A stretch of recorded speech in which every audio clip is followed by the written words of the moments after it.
Hi, today I'm going to demonstrate a common use case with RevLock. What I have is SaaS subscription, which is annual and is paid upfront. As part of the contract, we'll also add an add-on called training. The delivery date for training will be a couple months after the contract was created. What I already have in the system are two products.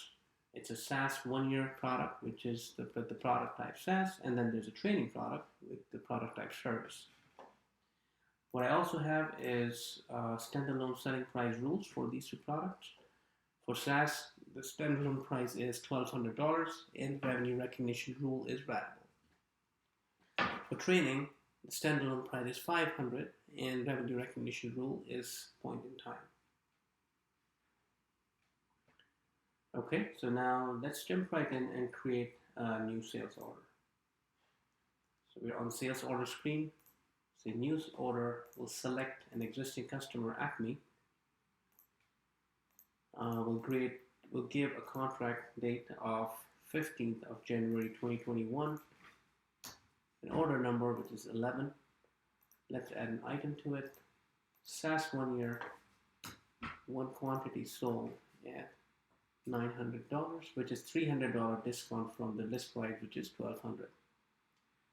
The delivery date starts at order date when the order was created. You have 12 months of term, so service end date would be January 15, 22. Save it.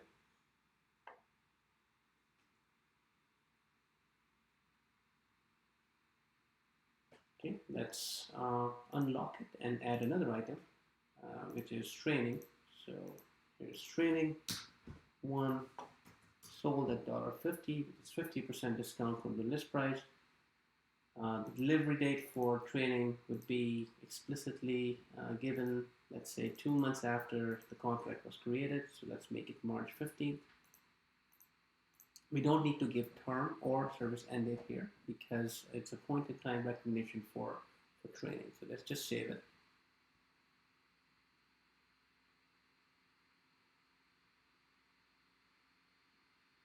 So now this contract is saved with these two items and is also activated.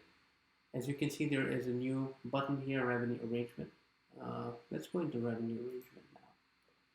So when RevLock creates a revenue arrangement for a contract, it goes through a two-step process. First, it has revenue reallocation, which it uses a standalone selling price library for.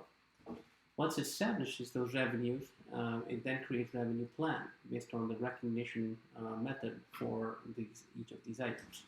Let's first look at the revenue elements. It has 3 columns. First column is the sale price for both the items, which is $900 plus $250. So the total contract value was $1,150. Then it actually puts the standalone selling price for each of these items, which are configured in the standalone price library. If this item was sold standalone, be $1,200. Same for training, be $500. If they both were sold at the standalone price, the total contract value would have been $1,700. What RevLock does after that is based on the proportion in the standalone price, it reallocates the revenue or the total contract value for each of these items.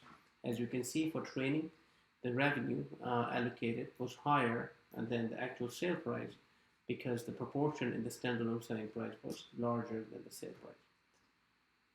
So once it has done the revenue allocation, let's now look at the revenue plan.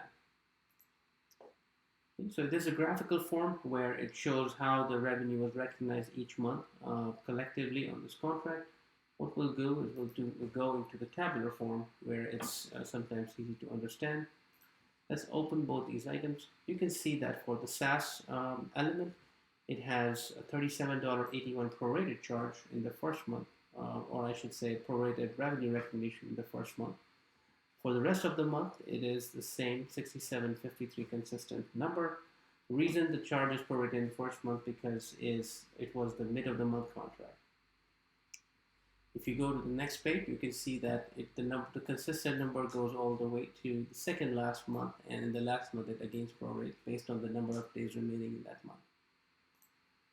For the service training, it had the revenue recognized in the month of March because that's what the service delivery date we actually gave them. Let's now create an invoice for this sales order.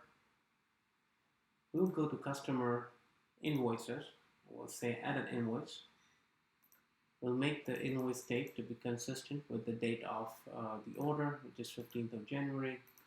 We'll give an invoice number here and add the two items.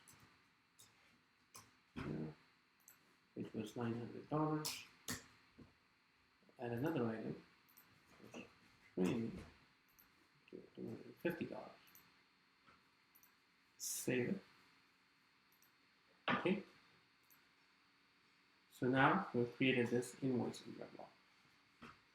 Let's go into deferred revenue roll forward. So this is your roll forward report for this customer.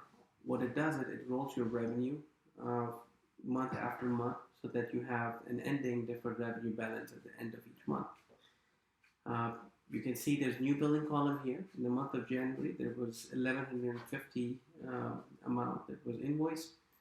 It was $37.81 revenue recognized. So the end of the month balance for the deferred revenue is $1,112.19.